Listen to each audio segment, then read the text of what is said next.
Welcome to Out of the Question, a podcast that looks behind some common questions and uncovers the question behind the question while providing real solutions for biblical world and life view. Your co-hosts are Andrea Schwartz, a teacher and mentor, and Pastor Charles Roberts. When we began this podcast back in early 2018, the motivation was that too often Christians don't ask the right questions in dealing with issues as we as a culture face. Rather than think through an issue biblically, often they fail to identify the real threat and respond reactively to surface issues. Since the beginning of the new administration, many are relieved that much of the debauchery of the last administration is being reversed. They are also finding satisfaction in discovering the magnitude of the waste and fraud in the federal government. However, there are some moves by the administration that are distressing to many. One is the appointing of Paula White in the reestablishment of the White House Office of Faith, or the White House Faith Office. Surprisingly, many are upset that the president appointed a woman to the post. But have they asked the question that should be asked? Should the federal government have an office of faith, and what influence, if any, should it wield? Charles, since you suggested this topic, let's start with your ideas. Well, I think to your point there about people were scandalized, some people were, that he would appoint a woman to this office, and not simply a woman, but that woman. Paula White has, I think, to put it generously, a checkered history in terms of theological orientation and personal life and all that sort of thing. And it's easy to get sidetracked by that. And I think the bigger question is, and you just hinted at it, is should anybody be occupying this office? And I've thought about this as we have launched into it and as I suggested it, because this was hard news on the evangelical news front for about a week or two recently. What if this was a slightly different time and President Trump had appointed the late Dr. Gary North to this position, or Greg Bonson, or R.J. Rushdoony, or R.C. Sproul, whatever name you want to mention, assuming that any of those people were alive and would have even considered accepting such an appointment. But would that make a difference? I suppose in some people's minds it would. But again, it skirts the larger issue as to whether or not government has any business at all with something like this. And the fact that our states that make up these United States, even when we established a federal constitution and a so-called federal government, even prior to Abraham Lincoln, there was never any need or the idea that any such office would be created. So the very fact that it was done, and it doesn't matter who did it in terms of establishing it or reestablishing it, I know it.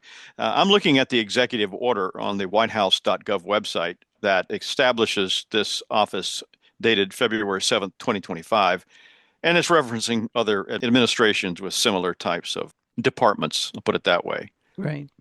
So it raises, I think, for anybody who understands the dangers of statism and the unending combat between humanism and biblical faith, and the fact that humanism has its ultimate expression in the state. And it doesn't matter who the president is, what the party is, who's in charge, so-called.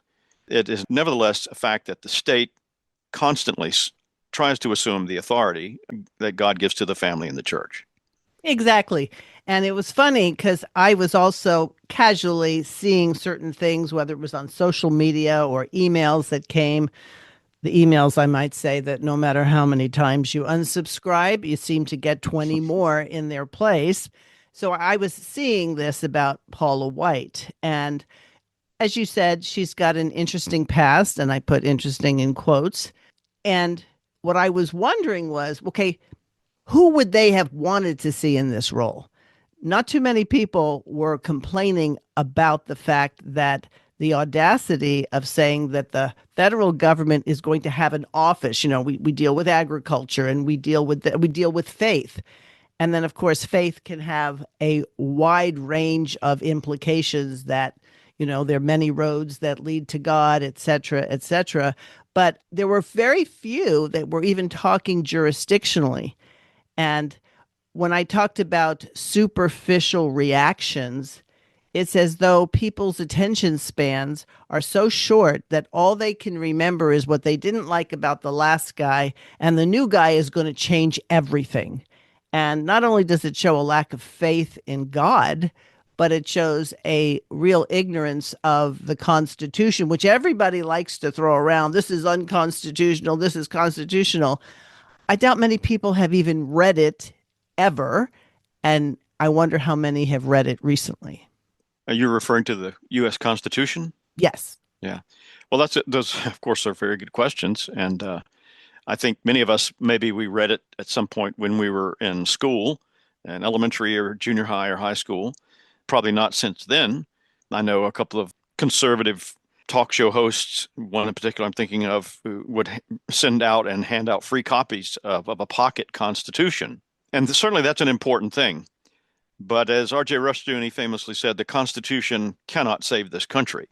And this is one of the things that's, to coin or to use a modern phrase, concerning about this White House Office of Faith. And I would encourage our listeners, I realize this won't come out for another week or so, but even then, go to the whitehouse.gov website or just do a search for White House Office of Faith, and it'll take you to the link where you can read the establishment of the office and the executive order that created it. And it's divided up into sections: the policy, amendments to the executive orders, White House Faith Office functions. And what's interesting about this is that, and I'll just give our listeners a very quick sample. This is from Section 1, Policy. Faith-based entities, community organizations, and houses of worship have tremendous ability to serve individuals, families, and communities through means that are different from those of government and with capacity and effectiveness that often exceeds that of government. And he goes on to there to talk about how important these institutions are and these faith-based entities. But now listen to this. The executive branch wants faith-based entities, community organizations, and houses of worship to the fullest extent permitted by law to compete on the level playing field for grants, contracts, programs, and other federal funding opportunities. So I'm just going to end it there. It goes on. So what's significant, I think, about this is that nowhere in any of this policy or this order is anything stipulated about what defines a faith-based entity. Now, of course, our nation was founded as a Christian nation. That's a disputable concept today, I guess, but it's indisputable if you look at the early history. And the original 13 colonies were all Christian to a greater or lesser extent. And some of them, even as we've talked before in this podcast, having religious oaths that were required before you could either run for office or even cast a vote in a civil election. So a Muslim, a Jew, a Buddhist, a Hindu might move into pre-colonial South Carolina or Maryland or New York, and they would get along just fine as long as they weren't trying to do something against biblical law. Now, of course, that's all gone. And so, as I said, there's no mention whatever about which religions, which churches, which faith-based organizations are being supported by this. Right. And the whole part about that they'll be eligible for grants. So maybe, I haven't, quite frankly, been up on this, if Christian organizations or Jewish organizations have been denied federal money. But for goodness sakes, if we're going to say there should be a separation between church and state in terms of their functions and jurisdiction, is it just that everybody should be happy now that the Christian hand or the Jewish hand or whatever can be, held out so that they get a piece of the pie? If you think back on Rome actually had no problem with religion. It actually liked people having religious commitments because they thought it kept them in line and kept them happy. It's when that one particular religion, the religion of Christianity, said, no, Caesar isn't Lord, Jesus is Lord, that now there was a problem. So could it be that this office of faith or this faith office is designed to make sure we just keep all these religions in line? I think that's definitely a part of it. And whether or not the people back of it would articulate it that way, that doesn't change the reality. I'm glad you mentioned Rome, because this is the most comparable example that we have. in that you had an all-powerful state. You had sovereign power vested in early Rome in the Senate and the people, and then in later Rome in the emperor, along with those two to a lesser extent. But either way, there was no mistaking where the authority was. And the gods of the Roman pantheon were just simply an extension of the state. And as Rushdoony tirelessly never ceased to point out, is that where humanism dominates, it eventuates into an all-powerful state because the state is the highest expression of human aspiration. And we have the example of that in the book of Genesis of the building of the Tower of Babel. This was a movement toward federalizing and centralizing human authority without regard to the law of God. One of the things that I think is interesting, because to be very honest with you, Charles, I didn't know who Paula White was. I don't keep up on such things. And when you do some research on her, she, first of all, has ideas in terms of sexuality, even within marriage, that most people would consider wrong from God's law word. But, this isn't a new thing. She's been a friend, confidant, advisor, supporter of Donald Trump way back to the first presidency. Yes. And, it's so funny to me how when you get someone who's better than someone else, okay, so I think most people who are listening to this will say, yeah, it's better that there's a President Trump than there's a President Harris, okay? But that you don't have to make everything that this president does good. As a matter of fact, it's important, if you're going to be honest before God and before everyone else, to call people out. They might be right on A through F, but then the rest of the alphabet a little wonky. But when there were so many people who were coming down on the fact that he picked a woman. Now, as a woman, let me state that the Bible is particular on certain things a woman cannot do. Just like biologically, there are certain things a man cannot do. So I am not one advocating for, an androgynous society where everybody does what everybody else does. God has put boundaries.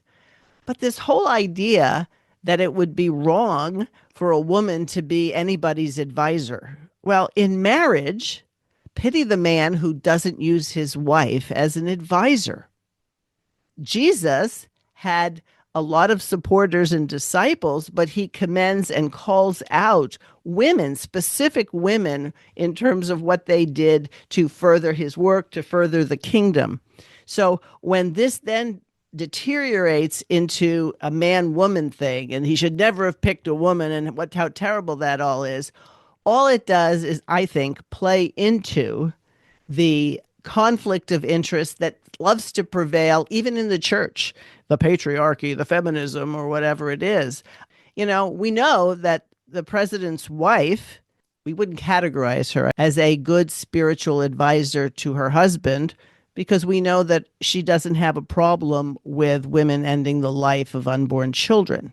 So the fact that he might have another advisor isn't so bad. It's just that when you take a look at the man himself, he kind of surrounds himself in this arena with people who will not be too far off from his beliefs. Now, that's not to say that everybody in his administration compromises their faith. What I'm saying is, if we don't look at it from a biblical point of view and really examine it, the axe may not be getting to the root of the problem, and we're snipping branches. Yeah, let's go back to ancient Rome for a bit, shall we? And I want to tiptoe around this as delicately as I can, because I don't like to recommend movies because I'm not sure what people would be willing to watch or not watch. But I'll just put it this way: in the past several years, there have been one or two movies with the theme of being connected to gladiatorial games and ancient Rome. And in one of those movies in particular, you get a sense of how politics work then and how they work now. Because in this one particular movie, this one gladiator was looked upon by key members of the Roman Senate as someone who could serve their political ends of wanting to gain a certain amount of advantage over the then ruling emperor. And so all these sort of backroom deals are going on. People are talking about how they can use this guy to their advantage and how they can take care of this. And unfortunately, Christians, if they don't think that sort of thing goes on in this day and time, even among their so-called favorite politicians or favorite political party, they're sadly mistaken. Now, the fact is, I remember seeing this, I can't remember where I saw these statistics or this discussion, but it was an article, and this was prior to the past election that reelected President Trump. It was a discussion about the influence and the value of the evangelical Christian voting bloc. And now, within that broad term evangelical, we would be including, everybody who was conservative, quote unquote, theologically and politically, who is not a Roman Catholic or Greek Orthodox. So that's a wide group of people. And this particular discussion pointed out that I think, if I'm not mistaken, that was the single largest voting bloc of any group of people, no matter how you define it, ethnically, religiously, however it may be. So politicians, especially those who might appeal to that more conservative element, have a special interest in making sure that those people vote for them or are favorable toward their plans and purposes. Although you and I and others of like mind make up are part of that broad group according to their classifications. Our way of thinking, I'll just say broadly reformed, reconstructionist, Calvinistic, whatever term you want to put to it, is very small compared to the larger Baptist, Bible church, charismatic, Pentecostal churches. So I don't think that the appointment of this woman in particular was just haphazard, as well, either this time around or in the previous administration of President Trump. There's a famous picture, and I think there's actually a video, when he was first elected in 2016 and 2017, of a group of pastors. I don't know if this was in the Oval Office. I'm not sure where it was. I don't think it was in the Oval Office, but they were praying over him, laying hands on him. And right in the middle of them was Paula White. But there were a lot of others, and some of these were very recognizable, popular, charismatic, as in Pentecostal TV preachers and leaders. And I'm mentioning all this because I think there's a certain amount of cynicism on the part of politicians that they don't care one thing or the other about what these people teach or believe. They just see the influence and the vast audience that they have. So I think that people ought to realize that even if it's somebody other than a Paula White, substitute your favorite teacher or preacher, we're back to the very central question. What in the world does government have any business establishing a house or a department of faith and offering money and grants? I would ask our listeners also to ponder. Well, I'll just ask you, Andrea. I know you reasonably well. What if I took a plane out to California and I showed up on your doorstep and I said, the Lord spoke to me and he told me to give you this suitcase and it had $20,000 in cash in it. I mean, how would you react to that? You might be overjoyed, but then there's always got to be that little question. If I take this money, what kind of indebtedness am I going to have? I know. He said I didn't have to pay it back. Right. But there's always that question. You're going to be connected somehow if you accept a gift like that. Well, I think the expression is he who pays the piper calls the tune. Yes, good one. Yeah. So I think that what's important here to remember, keeping in mind what you said about wanting a certain voting bloc, but not necessarily caring what the people think or do. They just, they care what they do. They want them to vote for their guy and such, is to realize that any selection would have angered someone.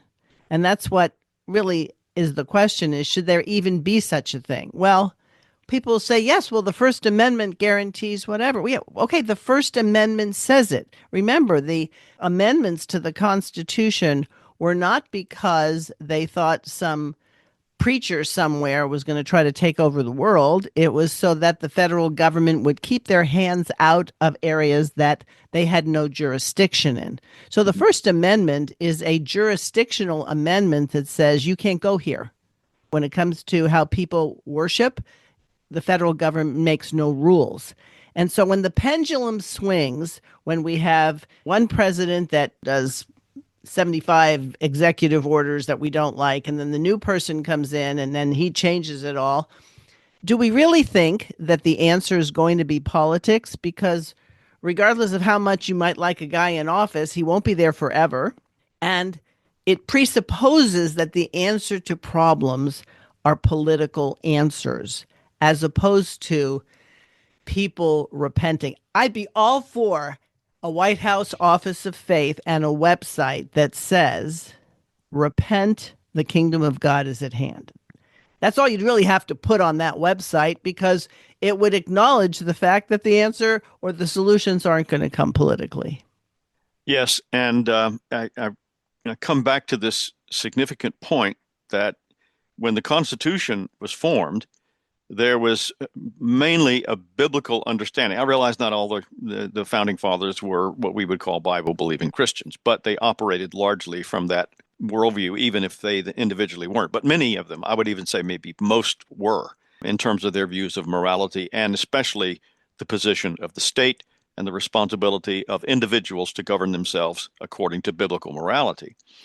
And what many people may not realize is that there is a deep theological connection between thinking of government and individual responsibility and what a society will look like, and a contrary view of a theological perspective that leads to a totalitarian or status-centered understanding. And what starts to happen is especially if you start with the biblical pattern, over time, if people aren't careful, it begins to erode. And I've mentioned in previous podcasts, I've been preaching through the book of Daniel. And one of the things that God revealed to Daniel was that in the future ahead of him and the Old Covenant church, the Israelites, would be the destruction of their society, or the attempted destruction of it, by a significant leader. Now, history knows this man to be Antiochus IV Epiphanes. He attacked Jerusalem. He slaughtered thousands of people. He desecrated the temple by sacrificing a pig on the altar and erecting a statue of the Greek god Zeus in the Holy of Holies. What's significant about that is that he was able to do that because he gained a foothold within the inhabitants, especially the leaders, some of the Jewish leaders, that he made deals with them. And that gave him a foothold to come in. And what we see there is that in the areas of morality, doctrine, and governmental understanding, these are the areas that can be compromised so easily by satanic attack.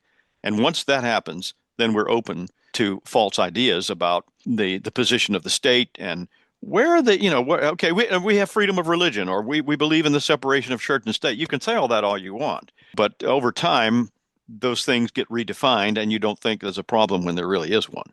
Or people don't understand when their religious freedom is being infringed upon. For example, closing churches during COVID because they would be super spreader events. So a lot of churches said, okay, we're going to be good citizens. But citizens of where? Their state, the United States, or the kingdom of God? That you weren't allowed to sing, or you must wear a mask. See, these are things that violate the whole idea of individual conscience. And I dare say that a lot of the splits that have happened among family, among friends, even among churches, has to do with who is the voice of authority. And that when somebody dares say, no, I don't agree, this is not right, we are going to meet because we're told we should meet together, that somebody tells them that, you're just a fanatic and you don't really care about other people, etc. I'm not sure that the problem really just manifested itself during COVID, that it was already there. People didn't understand what their presuppositions were, what their hopes were for, and who they actually put their trust in. Absolutely. It was already there. And we can go back, I guess, at least to the early 20th century and see these tendencies. I think most people that I'm familiar with who have done research and writing on this really date it back to the 19th century and the war between the states, because what we know today as the federal government really was born out of that conflict. And the federal authority took on aspects that did not exist prior to that conflict. And this is a thing that is very important for people to understand, is that crises are used by cynical politicians and people who want power in government, or we could even say the church for that matter, I guess, to bring things about that under ordinary circumstances people would not be the least bit interested or prone to do. And so whenever a crisis, real or imagined, is there, and you just mentioned one, a disease or a sickness, It could be a supposed enemy across the ocean. People are willing to give up their freedom at the drop of a hat. Most of us of a certain age can remember when you could actually go with your friend to the airport and go right to the gate and see them off on their flight without going through all the security and all. And of course, if you can't even do that. Even you can't get through security unless you have certain ticket in your hand, all that kind of thing. That's just one simple way that our societies can been completely changed because of fear, because of the supposed protection. Our ancestors, especially in these United States, dealt with all kinds of threats, but they didn't see the need to shut down individual liberty and squash discussion. And I want to mention one thing in particular, if I may. In this White House directive creating this Department of Faith, I think it's very troubling. Myself, it's not the first time this has been suggested or brought up, but it talks about the government calling on experts and leaders based on their expertise and to talk about things, lifting up individuals, also defending, I'm reading now, defending religious liberty. Now note this, combating anti-Semitic, anti-Christian, and additional forms of anti-religious bias. Now I mention this in particular because, who's going to decide what is anti-religious bias? And I know in the case of the first thing mentioned, anti-Semitic, there have been several notable cases where people were criticizing the modern state of Israel from a social and political standpoint without saying anything about Jews in particular or their religion, and they were branded anti-Semitic. So already we've crossed into an area here where this is very troubling and very, very problematic. So going back to the founding of the United States, the Constitutional Convention, I've been reading recently some of what was taking place during that convention. Interestingly enough, had there been television cameras at the time, they wouldn't have been allowed in. They didn't allow any reporters in. And a lot of what took place in that convention later came out when people's diaries or journals were published. But they knew that they had to put something together because they didn't like what they had. And I don't think there was any illusion because there was enough conflict. And there were times during the convention where people like Washington and Franklin and Madison, they were pretty sure this was never even going to happen. And so God in his providence had the U.S. Constitution formulated. Now, what a lot of people don't realize is that there's lots of compromise built into that document. Yes. And there's a tendency to look at the document as if it is not quite on the same level as inspired scripture, but close. So once you know all the debates, the fact that there were people who, for example, were very much against slavery. Let's deal with it now. And then there were people who were like, no, if we really push this point, it'll never happen. And so people who were very anti-slavery knew that they could die on that hill and then not have a federal government or have a United States. And there were many who thought, well, we're just setting the stage for what happened in 1860. So the first thing we have to realize is that the document in and of itself is not infallible. And they knew it wasn't going to be infallible because they had provisions for amending it if need be. But what they did have in common, whether they were quote unquote Unitarians or deists or Trinitarians or whatever they were, and this is another book I've just finished reading, there were 4 qualities that America at the time embraced: industry, honesty, morality, and religiosity. And they knew that those 4 things were going to make it so that this Constitution could possibly work. And as you said, what the broad stroke of religiosity was the Bible. Now, different people had different interpretations. Certainly, Benjamin Franklin and Thomas Jefferson didn't look at the Bible the way you or I might. But there still was this basis of this commonality. And morality meant marriage. Morality meant that what you would do is get married and have children, and then the country would flourish. Well, we don't have those 4 tenets in place today. I doubt sincerely if you look at the average state school graduate that industry, honesty, morality, and religiosity are the foremost tenets of how that person's going to live his or her life. So when we look at this office being created, it needs to be viewed in terms of how much has already been lost and the opportunity those of us who understand God's definite and distinct jurisdictions, that like many other things, we're now in a position to talk about it in terms of what the Bible actually says, as opposed to making it that he appointed a woman or something like that. Yeah, you've mentioned this several times about the fact that some people were very concerned that he appointed a woman to this position. I must have missed some of that because either because of my own knowledge of Paula White's background, I wasn't that was not the first thing I was struck by. Obviously, it was, I guess, for some others. And like you said you'd never heard of her before. Well, I certainly had, and she has a long history. She and her former husband pastored a big church in Florida for a while. I think that's where I first heard about her. Anyway, she's had several different recreations of herself in her ministry and marriages and things like that. But the fact that this was done at all, like I said before, substitute the name, I thought was the most significant thing. And so I just wonder, take an issue like you mentioned, morality and marriage. Well, we know that the federal government has been involved in defining marriage and defining family in a way that is contrary to biblical faith.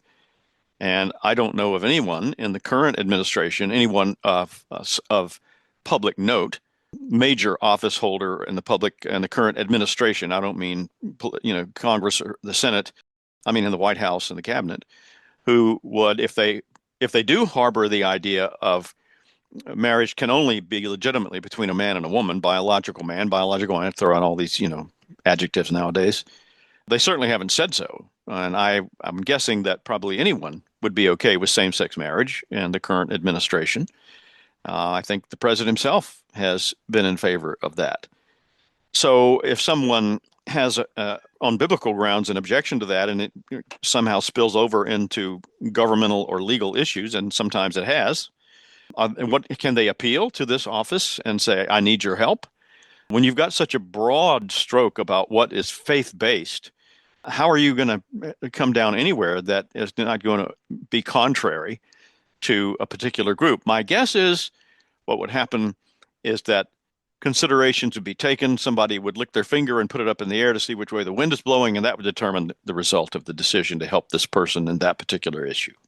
Think about it. We live in a time where even those who call themselves Bible-believing Christians, and all you have to do to know that there's a wide swath, because you go to most churches' website and they'll tell you what their beliefs are, and then you see some of the practices and you're going, well, I don't see how these two things go together, because we have elevated interpretation to the point where, well, that's not how I read it. I read it this way. And somebody goes, well, okay, that's not how I read it. Well, man does not live by bread alone, but by every interpretation he has of God's word. That's not what the quote is. It's by every word that proceeds out of the mouth of God. But we've made things so relative that, everybody remembers it during the Clinton impeachment. It depends on what the definition of is. So as soon as we lose the idea that there are absolute standards, then it becomes very easy for anybody in power to now make sweeping judgments. So we talked about this Office of Faith. Well, there was another executive order that talked about making in vitro fertilization readily accessible. Well, if we ever were going to talk about a religious issue, there it is.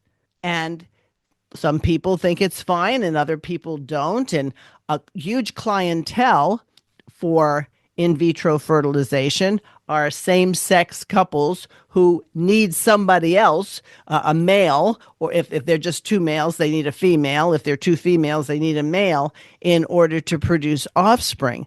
So on top of the fact that he's decided that this has to be something that the government backs, why? Well, I think you and I can guess maybe why. But why aren't people saying this has no place coming from the president of the United States, that now we're going to have policies that say these things are now have to be made easier and more affordable? unless you look at it and say, what are people doing and why, you're always going to be going with the tide, except sometimes you're not going to like the water coming at you, and other times you're going to be happier with it. I sometimes think that if we lived in a different time, that I mean, this is kind of a weird comparison, but I'll just put it this way. I think that there are some people who, if Adolf Hitler donned a Boston Red Sox jersey, would think he was probably a pretty good guy. There's some people who would think that if Joseph Stalin put on a Dallas Cowboys jersey and rooted for the Cowboys, he's a pretty good guy. You see, the point I'm trying to make is that people, especially in conservative Christian circles, they focus on particular big ticket issues. And as long as the guy's pressing those buttons, I don't have to worry about the rest of it. And the in vitro fertilization example is an excellent one. And I can think of a couple of different supposedly conservative radio and TV personalities who also happen to be homosexuals and in, quote, homosexual marriages, who have taken advantage of that option of having in vitro fertilization so they can birth their own child, quote unquote. And it creates an interesting cognitive dissonance, I think, that people who follow some of these conservative TV networks and radio networks that platform these people, what do they do with that? Are you concerned that you might agree that this guy he's pro this, he's pro that, but he's supposedly married to another man and they paid for somebody to have a baby for them, and then the baby was pretty much purchased, in other words, and enslaved by these. It becomes a very interesting thing. So if you're going to be saved by politics, you will also be persecuted by politics. Just like either you're going to bow the knee to Christ and you will be saved, or you'll be judged. And it's so easy to switch this out, and what is due to the triune God is often given to statist government. And it's time people really looked at it, because you might end up on the wrong side of it, never having thought, well, wait a minute, I thought these people were on my side. Yeah, and before I forget, before we come to the end of our broadcast here, I want to recommend one of Dr. Rushdoony's books, Christianity and the State. I think it's been, my copy is an older hardback copy. I don't know if Chalcedon has republished it in a paperback form. I think they have a more recent edition. Just about every chapter in this book is vital reading along the lines of what we're talking about today, or even if we weren't talking about it. Everybody should read this book. And I think one of the chapters is a fascinating one called The Atheism of the Early Church, and atheism in quotes. And that was published as a separate, very small, slim paperback volume. That too would be well worth getting hold of. Because long before a lot of people were talking about these kind of things, Dr. Rushdoony's voice was the lone one out there saying, you better look out what's going on here. And there are deep theological connections here relating to our view of Christ and the incarnation. Christology is the big term, and the state. And if we aren't careful, even though we've voted for the right person or the right party is in office, regardless of who that may be, we're going to wind up with a totalitarianism that none of us can be happy with. And for those people who might not be able to say, okay, I already have a stack of books, a number of years ago, we did a series of recordings called the Book of the Month Club, and we would tackle different titles of R.J. Rushdoony, and just a bunch of people would show up and we'd have a discussion.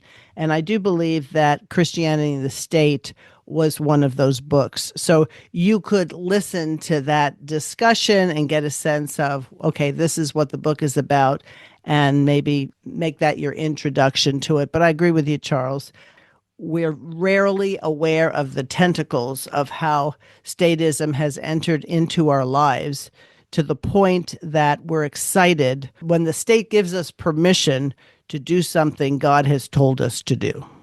Yes, absolutely. Well, folks, I hope we've either introduced you to something you didn't even know was a thing, or helped you look at it from a different point of view. As always, we love feedback. So that feedback can be directed via email to outofthequestionpodcast@gmail.com. Charles, I look forward to talking with you next time. Thanks, Andrea. Bye-bye. Thanks for listening to Out of the Question. For more information on this and other topics, please visit chalcedon.edu.